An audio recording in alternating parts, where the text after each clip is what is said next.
una niya pong tinawag, walang iba kung hindi yung mga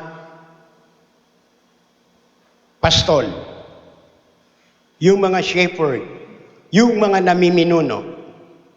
Kailangan ay makapagbigay ng magandang balita tungo po sa ating kaligtasan.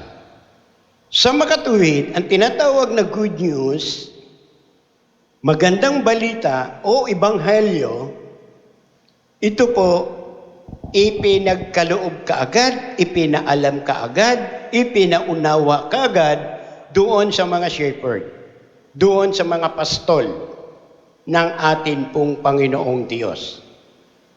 At ang kasunod nito, doon sa buong bayan, kasama na po yung mga makasalanan. Ngayon, dito po tayo magpapasimula. Sapagkat, kung babasahin po, kung makakapagtala po tayo, itala po natin. Ang sabi sa aklat po ng Lucas, Luke chapter 2, verse 10. At sinabi sa kanila ng anghel, huwag kayong mga takot. Ito po ang pasimula ng sinalita ng mga anghel. Huwag daw po tayong matakot. Di po ba nung pasimula nadama natin yung takot? Nung pasimula na tayo ay lumapit sa Panginoon, nakadama tayo ng takot. At naramdaman po yan ng inyong lingkod. Nang pasukin po ang kahalagahan ng atin pong Panginoon, grabing takot ang nararamdaman ko nun. Kasi ano ang gagawin ko? Ano ang sasabihin sa akin ng aking kapwa? Nung ako po ay unbeliever pa nun, medyo may katagalan na po.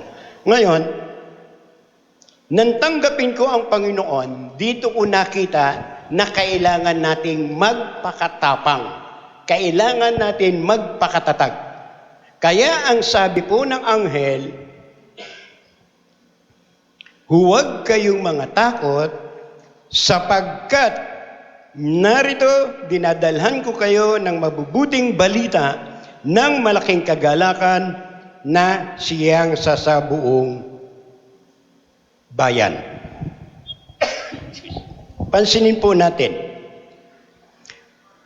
Ang anghel, ang sabi po kaagad, huwag tayong matakot. Ano ka ang dahilan? Kung babalik-aralan po natin, it takes 400 silent years, wala pong kaligtasan. Magbuhat doon sa lumang tipan, nang matapos po ang lumang tipan, hindi po agad-agad dumating yung bago. Kundi bagkos, dumaan pa ang 400 taon ng katahimikan. 400 silent years.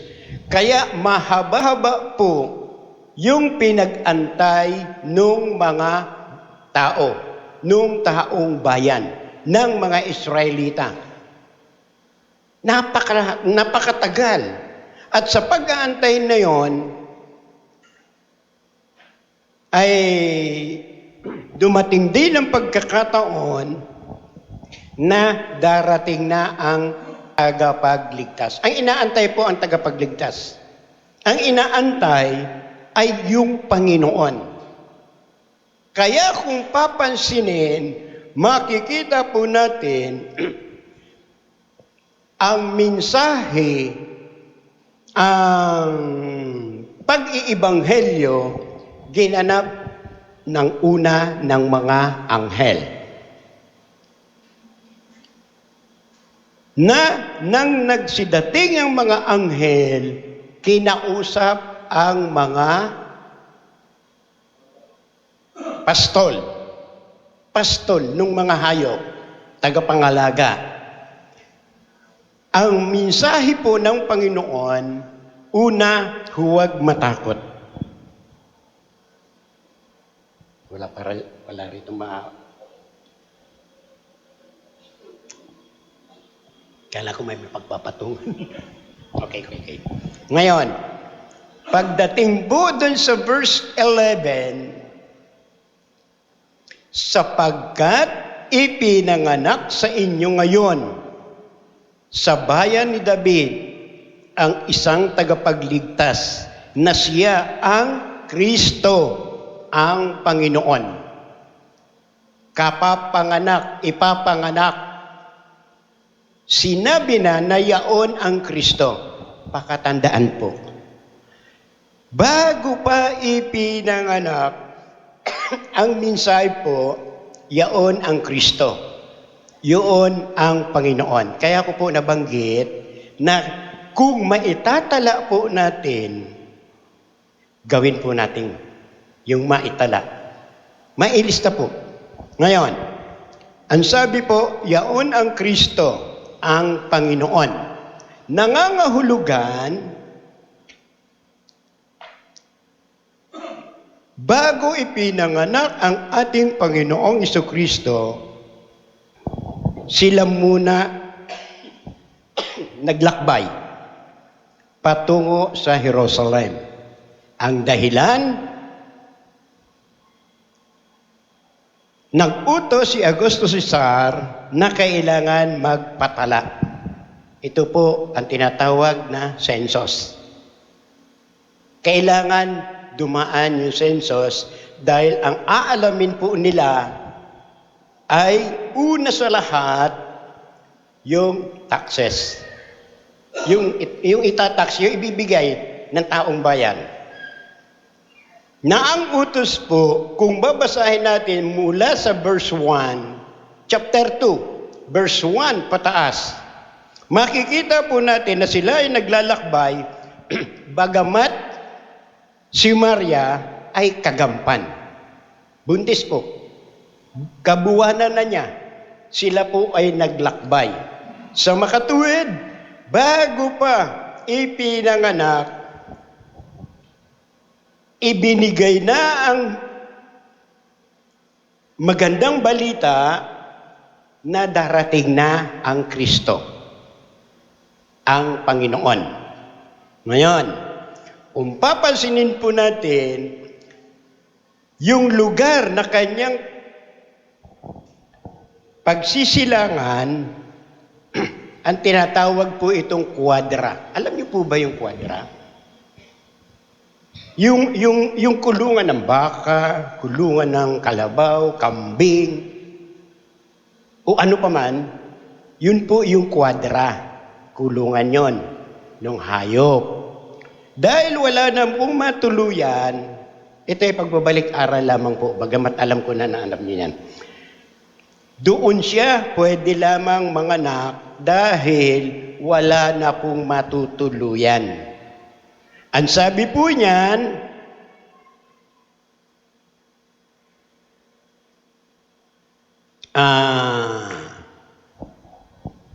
verse 7, at kanyang ipinanganak ang panganay niyang anak na lalaki at ito'y ibinalot niya sa mga lampi ng inihiga sa isang pasabsaban sapagkat wala nang lugar para sa kanilang tuluyan.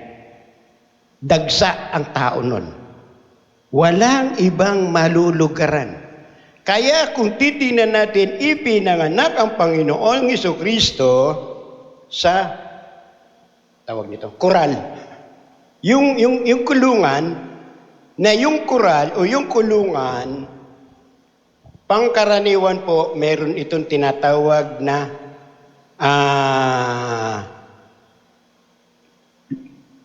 ano sa Tagalog ito? Labangan.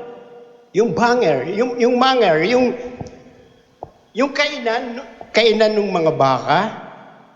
Hindi ko po alam kung alam ninyo yung mga ganun, pero sa tingin ko dito sa lugar ng Valenzuela ay uso pa yung ganun. Kasi Manila, bihira nang mayroon labangan. Kung tawagin, yung kainan po, halimbawa, baka, yung lagayan ng mga pagkain nila. Tapos yung lagayan ng inumin nila. Tinitingnan ko tuloy kung sino yung mga kasing edad ko. na kung saan, ganun po ang kalalagayan. At doon ipinanganak ang Panginoong Jesucristo. At ang masakit po doon, yung amoy, siyempre labangan, pardon to my word, pero wala po akong alam na ibang term, kundi yung labangan, yung kainan nila. Ngayon, siyempre hindi maganda yung amoy nun. Doon ipinanganak ang ating Panginoong Jesucristo. Sa pagkakataong yon, wala rin doktor. Imagine natin, walang doktor yung mga panahon na yon. Pero, ang ginamit po ng ating Panginoon, ang pinili niya, bakit doktor din? Doktor din po, ang maghayag, magbahagi nung mga pangyayari. Naisip niyo po ba? Sino bang doktor ang nagbahagi nito? Amen. Sapagkat si Lucas po ay isang doktor. Pero kung papansinin, madalas po itong nababanggit, ano po? Ang mga apostol, pangkaraniwang sinasabi ng mga tagapagturo is no read, no write. No read, no write. Mga mangmang, mga hindi nakapag-aral. Dahil totoo naman po, dahil sinasabi ng mga Pariseo at mga eskriba. Pero meron po siyang apostol na isang doktor. Si Lucas. Kaya sa aklat po ng Lucas, sinasabi na si Lucas ang nagsabi nito, na siya ang nagbahagi na kung saan ang pangyayari po nito doon sa mga mapagpakumbabang pastol, sinabi po, ito yung mga shepherd, yung kung tawagin ni Three Kings, tama ba yun? Mas nakilala sa tawag na Three Kings pagka Pasko na tinutukoy. Pero ito po yung mga pantas. Ang pastol na ito ay mga pantas. Bagamat sila ay mga humble, mga mapagpakumbaba, pero makikita natin na siya o sila ay naaangkop yung pagkakapanganak sa ating Panginoon na sa pasabsaban. Kaya po ayaw siyang paniwalaan eh. Sa umpisa pa lang ayaw ng paniwalaan ng ating pong Panginoon. Ang mga salita niya ayaw na rin tanggapin. Pasalamat tayo na unawaan natin ang salita niya. Ayaw tanggapin. Saan ka nga naman ang inaasahan mo? Ang hari manggagaling doon sa kilalang tao. Di ba tama? Ang tagapagligtas, ang tagapagtanggol, manggagaling doon sa kilalang tao na mga matatapang. Pero ano itong ibinigay? Paano tayo paniniwalaan yan? Yan po ang pinakamasakit. At yan, diyan po, naranasan po rin yan ng inyong lingkod. Kung hindi po ako nagkakamali, 1990, napakahirap maghayag ng Word of God. Napakahirap humayok. Maraming beses na naranasan po na ang tawag nito, ginanon ako ng mga tao habang ang daladala ko ay ang salita ng ating pong Panginoon. Maraming mga salita na hanggat maaari ayoko na rin sanang alalahanin pa eh. Pero naalala ko po ngayon sa pagkakataong ito. Kaya po kung papansinin, ang sabi ng anghel, huwag matakot. Kaya wala po tayong dapat ikatakot. Na kung titingnan natin, Una po sa lahat, si Abraham nakadama po ng takot. Anong panahon ito? Nang sila ay naglalakbay, si Abraham at si Sarah, natakot po si Abraham. Saan siya natakot? Doon sa hari ng lugar na kanilang pupuntahan. Dahil alam ni Abraham na si Sarah ay tunay po na napakaganda. Ay kung malalaman po ng hari na sila ay mag-asawa, siguradong papatayin si Abraham. Sigurado siya. Para makuha si Sarah nung hari. Takot ang umiral kay Abraham. Balikan natin. Ang nakatala po yon doon sa Genesis chapter 12 verse 1 hanggang 13. Nadama ni Abraham ang takot sa kanyang paglalakbay. Ito ang nais ng anghel, nais ng Panginoon na mawala sa atin. Huwag po tayong matakot na harapin ang atin pong Panginoon. Pakinggan ang kanyang salita. Tuparin, gampanan ang kanyang mga palatuntunan. Huwag po tayong matakot.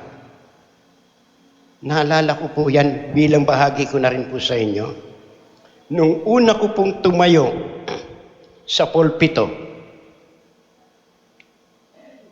sa totoo lamang po, pati buhok ko nabasa ng pawis. Sa nervyos, sa takot. Dahil nang ako po ay patayuing una, sa kauna-unahan po talaga, na tumayo ako sa pulpito. Kung hindi ako nagkakamali, ito pa yung pulpito eh. Dahil naalala ko ako gumawa nito eh. Ito pa yung pulpito. Ngayon, sa takot ko po, naligo ako ng sarili kong pawis. Unang tayo ko po noon. Alam niyo po ba, yung unang tayo ko sa pulpito, totally zero po ako. Wala akong alam. Bigla po akong naatasan. Bahagi lamang po ito, no?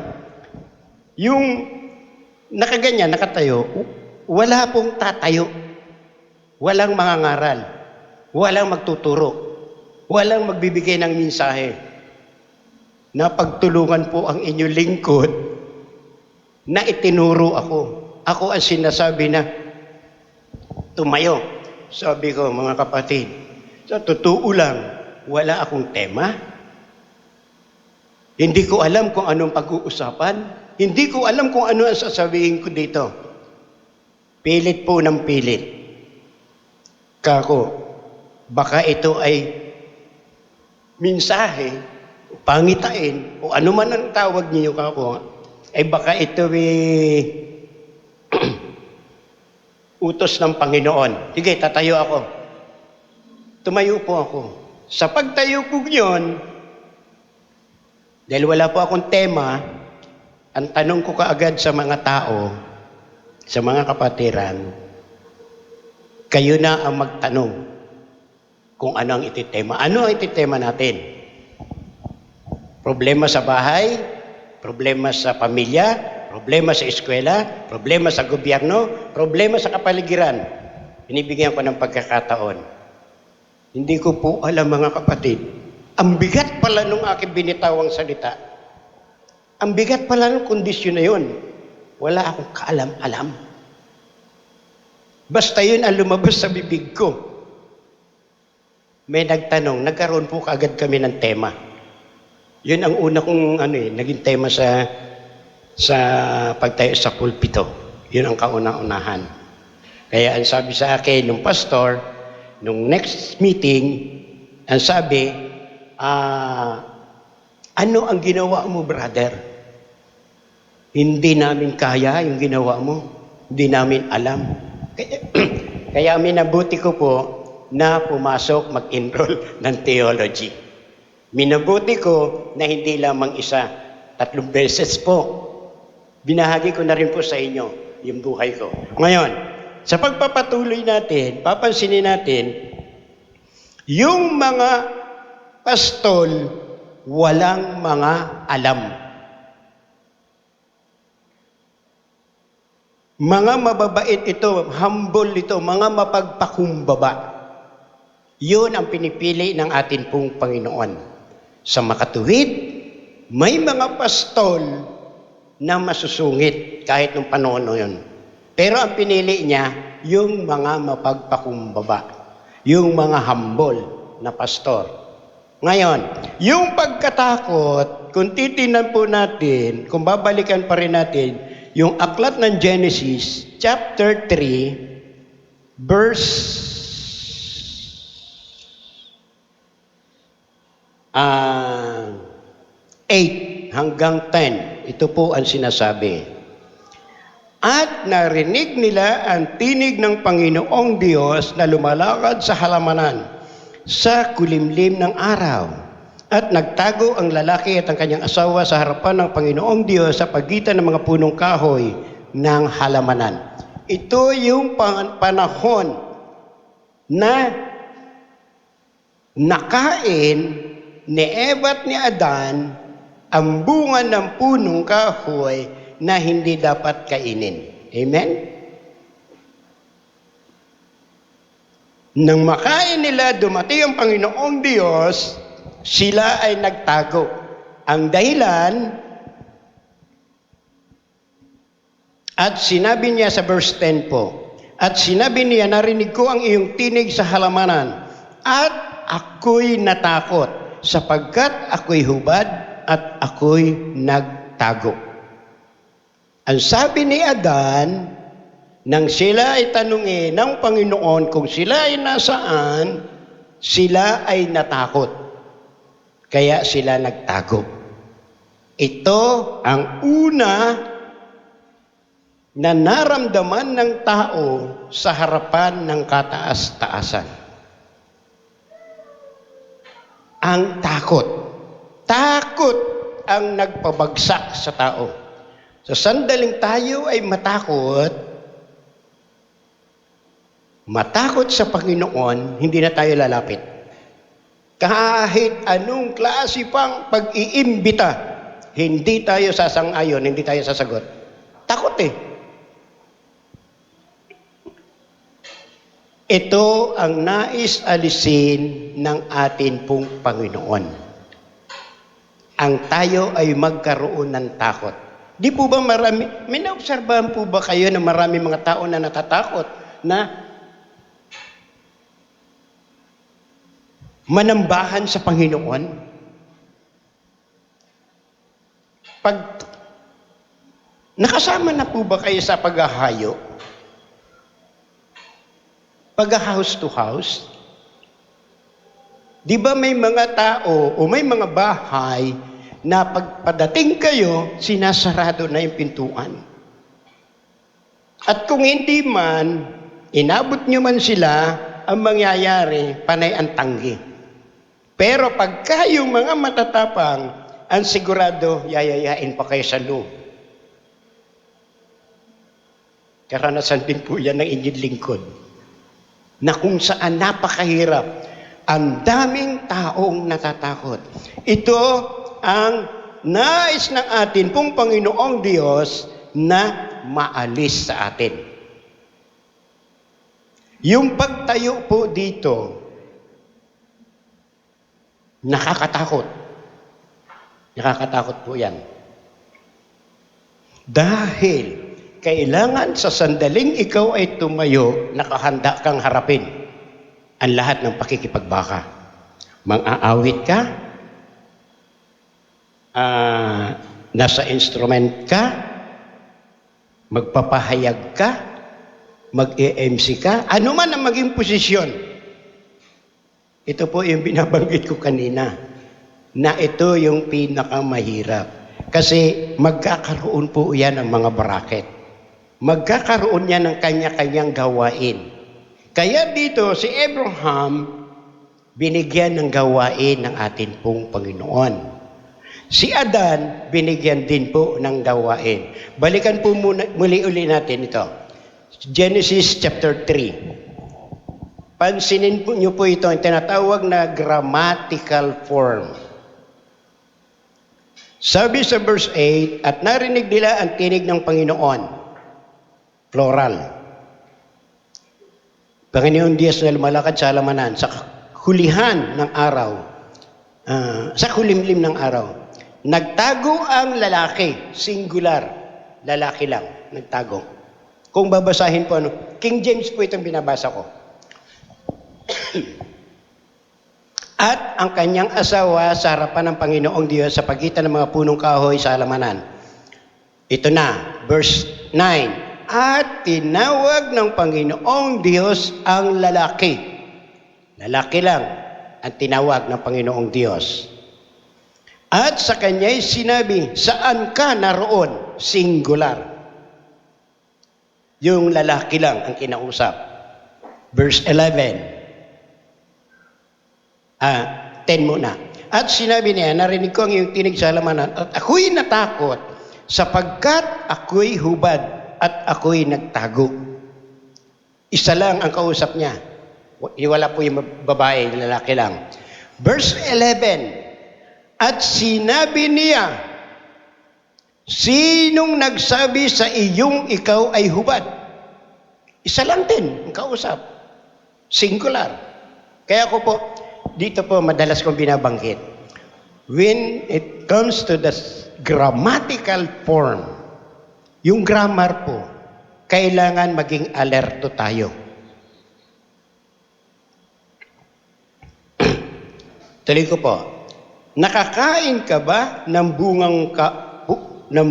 ng punong kahoy na iniutos ko sa inyong huwag kainin? Yun po ang unang kasalanan. Yung kumain ng bunga ng punong kahoy na iniutos na huwag kainin. Yun pa lang naman ang unang utos eh. Pero nasuway. Sa pagkakasuway, nagkaroon po ng takot. Kaya ang bawat tao po, halos lahat po takot. Sa pasimula, takot.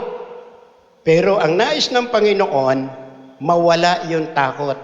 Ito yung magandang balita ng Ebanghelyo, na kung saan inaalis po ang takot sa ating buhay.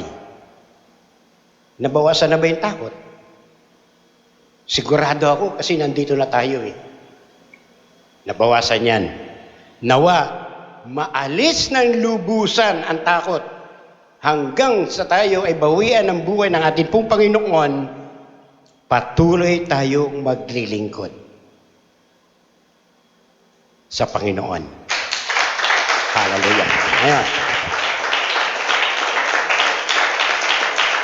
Salamat po. Pagdating po dito, hindi lamang po si Abraham, maging si Jacob. Kilala niyo po si Jacob? Si Jacob na kapatid ni Esau. Natakot si Jacob kay Esau. Genesis chapter 32 verse 6 hanggang 8. Ngayon, inaalis ang takot. Kaya nung mawala ang takot kay Jacob, hinarap niya si Esau. Pero nung harapin niya si Esau, mayroon siyang plano. Hinati niya yung kanyang mga tauhan, yung kanyang mga alagad, yung kanyang mga tupa. Yung kalahati lang muna. Eh kung madisgrasya nga naman, may tira pang kalahati. Tingnan niyo po ha. Kaya yung mga tao lumalapit sa ating pong Panginoon, pangkaraniwan, hap-hap. Ang tinutukoy ko po, hindi nila lahat ang paglilingkod. May ibabahagi po ako sa inyo. Ito, sarili kong karanasan nito. At ito ay nangyari sa inyo pong lingkod. Na kung saan, tawag niyan, Sa-summarize ko na lang. Na kung saan, mga kapatid, within 40 years, mahigit 30 taon ng akin pong paglilingkod, nawala po lahat sa akin. Nakuha po ninyo?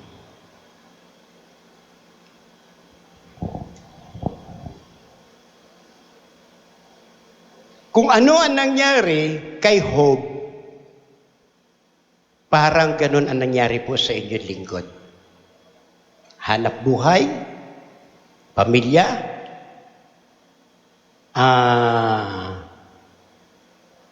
lakas, ari-arian, halos po nawala doon. Naubos. Pakiramdam ko sa akin sarili, solo na lang ako. Nag-iisa. Pero, ang ikinatutuwa ko lamang po, na andyan yung aking mga katimbang. Tulad po ni Pastor King, na aking katimbang, sa Montalban, may aking yung mga, kasamaan ko po mga pastor din, mga ngaral, yun po ang nakatulong sa akin. Pero hindi ako umatras. Yun po ang nais ko pong ibahagi sa inyo. Huwag po tayong umatras sa paglilingkod sa Panginoon. Dahil nawala po ako sa iglesia. Purihin ang Panginoon. Ito po ay naalala ko lang. Naitaboy ako sa church. Bahagi na rin po. Na kung saan, sa pagtaboy, akala nila tumigil po ako. Akala nila tumigil ako. Nawala na ako. Hindi po nila alam, sa bawat lakad ko, ako ay nagpapahayag. Nag-share, nagbabahagi. Dumating ang pagkakataon na nagkaroon po ako ng mga tagapakinig. At ako ay kinausap ng iglesia. Na ang sabi, Pastor, nakakahiya sa iyo. Pati member, kinausap ko. Pastor, nakakahiya sa inyo. Kayo ang nandito, sa inyo ito, tapos kayo ang wala. Sila ang naandoon. Kung maaari, bumalik ka. Ako, pwede akong bumalik. Pero, ang pakiusap ko lang, kung mayroon akong babalikan. Kasi ayaw po ng Word of God eh. Ayaw ng salita ng Diyos. Kinukontra nila, kaya ako umalis. Kaya kami nagkahiwalay. Pero dumating po ang pagkakataon, meron akong inabot, meron akong dinatnan. Nangyari, itinuloy ko. Saka ko dinala yung mga tinuturuan ko sa labas. Kabilang ilog, sa tambakan, sa basurahan, kung saan po ako nakarating noon eh. Naipon sa church. Akala ko noon okay na. Nangyari uli itong panahon na to. Doon kami nagkasama na maigi ni Pastor King. Kung hindi po ako nagkakamali, una namin magkasama ni Pastor King, 2009. Kung hindi ako nagkakamali. Ba't naalala mo si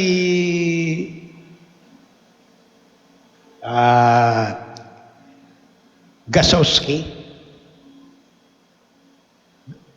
Yung German-American na missionary.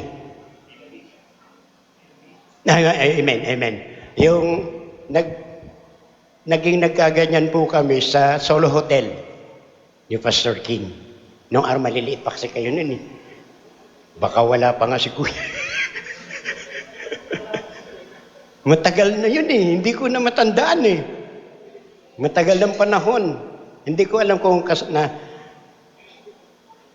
nakalimutan ko si Gasowski. Marlene. Ang pangalan, Marlene Gasowski. German-American yun. Yun, doon. Doon kami nagtag-an tawag nito. nagkadaupang palad. Pero marami na kami seminar ang pinagdaanan na magkasama. Doon kami, nagkatabi kasi kami sa upuan eh. Doon po yung umpisa. Ngayon, binahagi ko na rin po sa inyo. Yung takot, kailangan mawala. Si Moises po,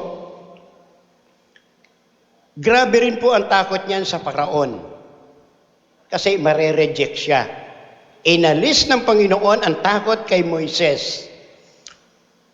Exodo chapter 4, verse 1. Pataas po yan.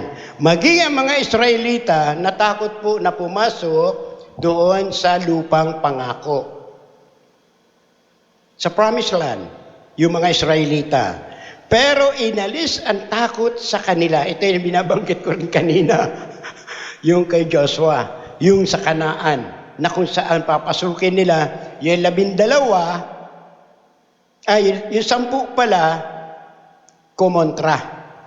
Na ang sabi, ang tingin nila sa kanilang mga sarili ay mga lokton lamang, grasshopper.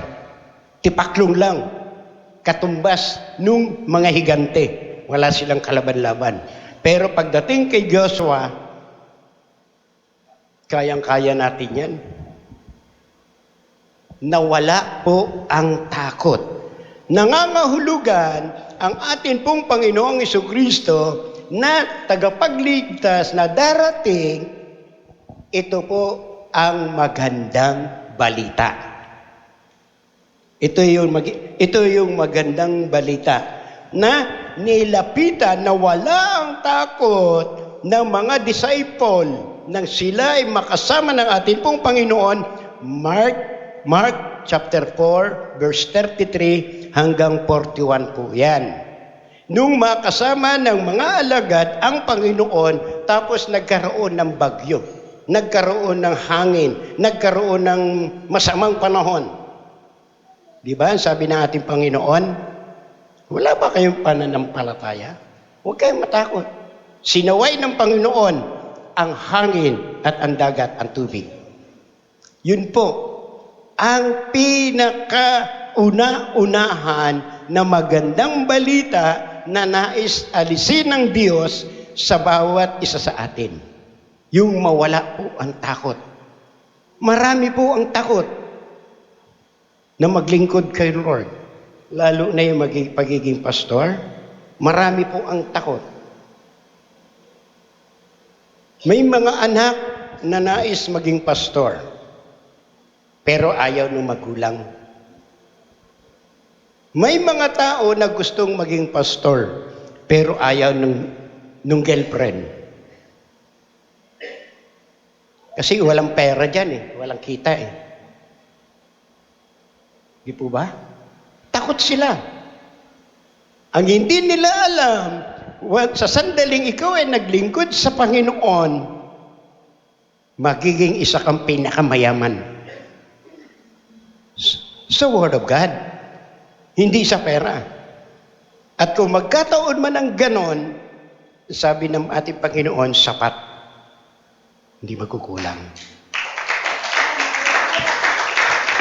Purihin ang Panginoong Diyos.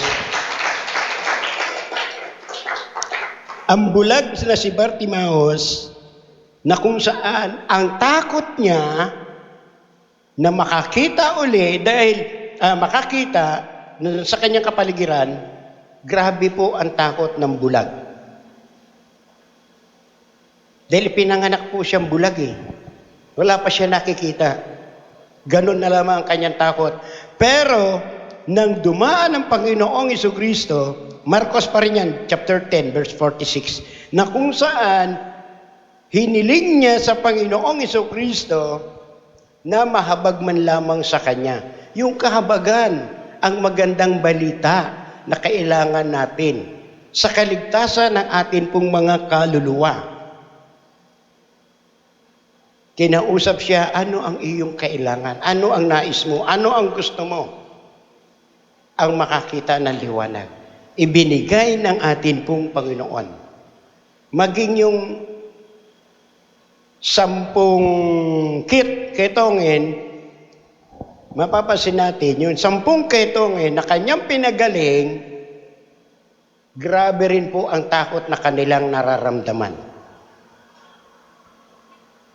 Dahil kahit sa panahon natin sa ngayon, yaong mga taong may ketong, na may leprosy, na andoon sa tala. Alam niyo po yung tala sa Bulacan? Na andoon po, dinadala. Hindi na nila muling makikita ang kanilang mga pamilya. Bawal. Kasi napakarumi. Pardon to my word. Nakakadiri pong tingnan.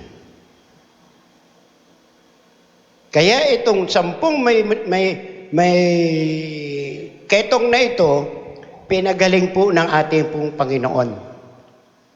Dimisplay pa sila sa mga tao. Pumunta pa sa mga gobernador. Pumunta pa sa mga opisyal. Para mapatunayan na sila ay magagaling na. Inalis ang takot tulad natin, hindi na po tayo matatakot saan man tayo pumunta. Yun ang kagandahan. Yun ang magandang balita na nais po ng atin pong Panginoong Diyos. Ang takot po na kung saan, ito po, dadagdagan ko pa, na kung saan ang takot natin sa sandaling tayo ay lumapit sa Panginoon, ang nararamdaman o ang takot ng marami ay ang kanilang kalagayan. Siyempre nga naman, ang sarap ng iyong buhay. Tapos pag lumapit ka kay Lord, hindi ka na pwede nito, hindi ka na pwede niyan. Bawal na ito, bawal yan, maraming. Tingnan niyo po. Kaya natatakot. Sa pamilya, pagka yung magulang kakantsawan ng mga anak, ang masakit pa niyan, yung anak mismo ang lumalapit sa Panginoon, pinagagalitan ng magulang, nung mga kamag-anak, mga kumpare. Sa akin po mismo, nung ako'y lumapit sa atin pong Panginoong Diyos, ang sabi sa akin ng mga kumpare ko, pare, ipagpapalit mo ba yung buhay mo sa ganyang klase? Dito sa trabaho, mga katrabaho ko po yun, dun sa pinapasukan ko. Dito, may sarili kang lamesa, nakaupo ka, may kailangan ka, tumawag ka lang kung sino, kikilos. Medyo maganda po ang trabaho ng inyong lingkod noon. Sabi, pag ikaw ay lumapit dyan, mawawala lahat ng iyong naipundar. Kita nyo kung paano akong hilahin ulit, pabalik? Sabi ko, hindi. Dahil ang pinanghawakan ko po noong mga panahon na yon sa Panginoon ay yung kanyang salita na sa sandaling tayo ay nasa Kanya, siya ang bahala na magsusupport. Lahat ng pangangailangan ko, ibibigay niya. Kaya inuna ko po siya. Yun po ang kagandahan niya. Ngayon, family, yung condition natin, economic, yung buhay natin, marami po tayong kinatatakutan. Pero ang dapat po sa kapanganakan ng atin pong Panginoong Diyos, tayo ay magsaya. Tayo ay magalak. Dahil ito po ang sinasabi sa verse 10, sinabi sa kanila ng anghel, huwag kayong mga takot, sapagkat narito dinadalang ko kayo ng mabuting balita ng malaking kagalakan na nasa sa buong bayan. Kailangan lagi tayong masaya. Kailangan madama natin yung kasiyahan, kagalakan sa ating pong buhay. Meron na tayong Panginoon, hindi tulad ng araw. Hindi tulad ng una. Wala. Naalala ko po, mayroon po akong pinsan na kung saan lumapit sa Panginoon na ang sabi po niya, doon ako kay Kuya Obed.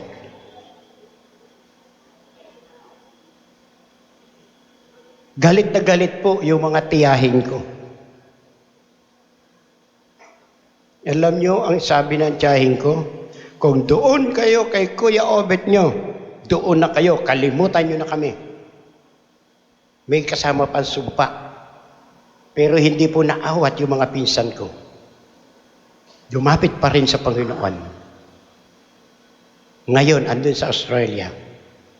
Doon siya naninirahan na andun ang kanyang pamilya. Kristiyano rin. Ewan ko kung kilala mo yung brother. Sister Eva, Sister Lisa. Nasa Australia. Maganda na ang buhay. Na kung saan, ang sabi ko nga, ang pangako ni Lord. Hindi ako ha, sabi ko, hindi ako. Si Lord, ang Panginoon na may sasabi. Hindi niya tayo iiwan, ni hindi niya tayo pababayaan. Ang lahat ng ating mga pangangailangan, ibibigay niya. Nangangahulugan, walang problema. Sabi ko, pumasok po. Kaya ang kagalakan na ngayon ay kanyang nadarama. Na kung saan, darating po ito sa buong bayan. Ang sabi po, buong bayan. Nangangahulugan kasama yung masasama. Kasama yung mga makasalanan. Di po ba? Ako po, inaangking kong ako'y makasalanan. Inaamin ko po yan, na ako'y naging mga makasalanan. Hindi lamang maliit na kasalanan ang ginawa po ng inyong lingkod. Mas mabigat, mas aamin ako. Mas mabigat na kasalanan, mas gugustuhin ko. Alam niyo po ba kung bakit, mga kapatid? Marami po ang Kristiyano ayaw na angkinin na sila ay makasalanan. Pero ako po, inyong lingkod, bilang lingkod po ng Panginoon, aminado ako na ako ay makasalanan. Kasi si Apostol Pablo nagsabi sa mga alagad, sa mga nakikinig, mas higit akong makasalanan sa inyo. Ayaw nila dahil makasalanan sila. Ayaw nila na magandang balita dahil mga makasalanan sila. Naobserbahan niyo po ba, mga kapatid?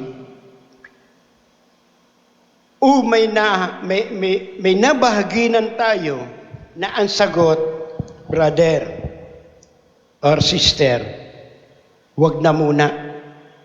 Kasi ganito pa ako. Kasi chismosa pa ako. Kasi nagsasabong pa ako. Antayin mong mawala bago ako sasama sa iyo. Naranasan niyo po ba yan? Gusto niya, malinis na siya bago siya lumapit kay Lord. Hindi. Dahil naparito ang Panginoon doon sa mga makasalanan, doon sa mga nangawala. Mas marami kang kasalanan, mas maraming kapatawaran ang ibibigay sa iyo ng Panginoon. Kung sabihin kong ako ay nangungupit lamang nung araw sa tatay ko, di yun lang ang patatawarin sa akin ng Panginoon. O di po ba tama? Naintindihan po ang tinutukoy ko? Hindi po maiwasan na nung tayo ay mga kabataan, na andun tayo ay nangungupit. Nangunguha tayo nung barya sa bulsa ng tatay, ng nanay, ng lola, ng lolo. Pangkaraniwan po yun. Palagay ko, ewan ko kung lahat, naranasan na lahat. Pero ako, aminado ako, naranasan ko yan. Kung ito lang ang aaminin ko na kasalanan ko, ito lang ang apapatawad sa akin. Hindi ko aaminin na ako'y nanloko ng kapwa, hindi ako mapapatawad doon dahil hindi ko inamin naintindihan po? Kaya mas marami akong kasalanan, mas maraming ipapatawad sa akin. Yun, ang tinutukoy ko po, na utos ng ating pong Panginoon.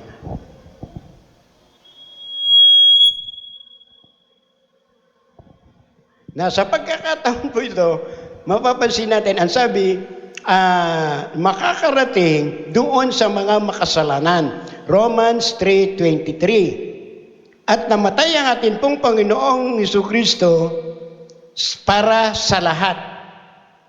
Romans chapter 5 verse 8. Nangangahulugan ang kailangan po doon sa magandang balita na yan, sa ebanghelyong yan, ay saan man tayo naroon, naandoon ang Panginoon.